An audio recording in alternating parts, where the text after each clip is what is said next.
خليني اروح ابلبط. تروحي ايه؟ ابلبط. ابلبط؟ اللي هي ازاي ابلبط؟ انت عارفه الترعه الكبيره اللي الناس تروح تسبح فيها؟ الترعه الكبيره هي اللي الناس تروح تسبح فيها، فدي خليني اروح اسبح. امتى عايزه تروحي امتى؟ عايزه اروح بكره يا النهارده. في الشتاء؟ وانا بحب الشتاء. اللي هو اسمه البحر؟ اسمه البحر بس هما بيقولوا عليه ترعه. ترعه؟ اللي عايزه تروحي بيسبحوا الترعه؟ فيها. وانت عرفت الترعه منين؟ عرفتها يا حماتي. شفتيها فين؟ شفتها على النت.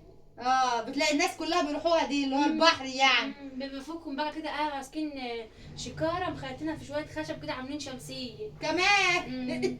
شكاره في شويه خشب. ايوه يا حماتي. عايزه تروحي البحر من الاخر يعني. انت بتضحكي عليا يا حماتي يلا. بحر ايه في الشتاء؟ انا بحب الشتاء يا حماتي، حدافه حاجه هدوم يا عم. ده مش ما تعرفي تقولي ده ايه الاول والشمسيه تبقي تروحي. ما اسمها ايه يا حماتي؟ ما اسمهاش اسمها بحر وبيروحوا مصيف يصيفوا كده. طب بيروحوا بمصيف.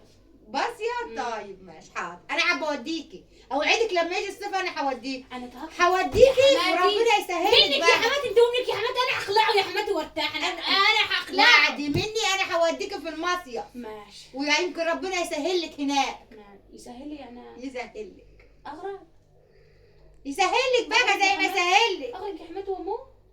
يا اختي يا حماتي انت عايزه تعملي مني. لا لا لا مالكيش دعوه، انا باجي المصيف انا هوديك. اخسي عليكي يا حماتي، اخسي عليكي، اخسي. المهم هو اسمه ايه؟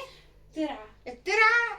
تعرفي تقولي يلا على الترعه حود على المالح. يلا يا عالترعه